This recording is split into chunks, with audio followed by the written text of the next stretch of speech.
எனக்கு நீங்க தயவு செய்து ஓட்டு போட்டுறாதீங்க. உங்களை கெஞ்சி கேட்கிறேன், போட்டுறாதீங்க. அது திமுக தான் எங்களை பாதுகாக்கும், அது ஐயா ஸ்டாலின், தம்பி உதயநிதி அவங்க தான் எங்களை காப்பாற்றணும்னு நினைக்கிற கோழைகள் போட்டுறாதீங்க.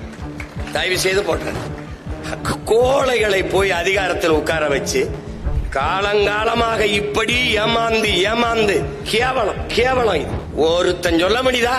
இந்த நாட்டில் வராது, பிஜேபி வளராது, வளர விட மாட்டோம் என்று சொல்ல முடியுதா ஐயா ஸ்டாலின்? நான் உங்கள்கிட்ட சொல்லுவேன், எனக்கு நீங்க தயவு செய்து ஓட்டு போட்டுறாதீங்க. உங்களை கெஞ்சி கேட்கிறேன், போட்டுறாதீங்க.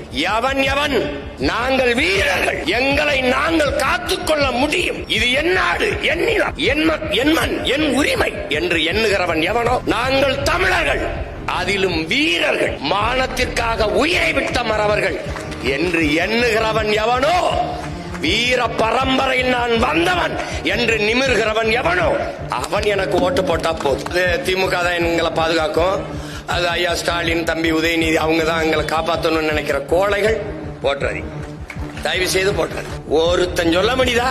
இந்த நாட்டில் வராது, பிஜேபி வளராது, வளர விட மாட்டோம் என்று சொல்ல முடியுதா ஐயா ஸ்டாலின்? வந்துருவான். ஒரு வாயில் காவலன் போடுற, நீ வாட்ச்மேன் போடுற, அம்மா நீங்க போய் படுங்கம்மா நான் பாத்துக்கிறேன்னு சொல்லணும். அவன் அதை விட்டு அம்மா கதவை பூட்டிக்கிறங்கம்மா, 2-3 தாப்பா போட்டுக்கிறங்கம்மா, அம்மா ஜன்னல் நல்லா பூட்டிக்கிறங்கம்மா, அம்மா அடைச்சுக்கிறங்கம்மா, அம்மா தட்டி பாத்துக்கிறங்கம்மா, நீங்க உள்ள போனோன்னு நான் தூங்கிடுறேம்மா. கோழைகளை போய் அதிகாரம்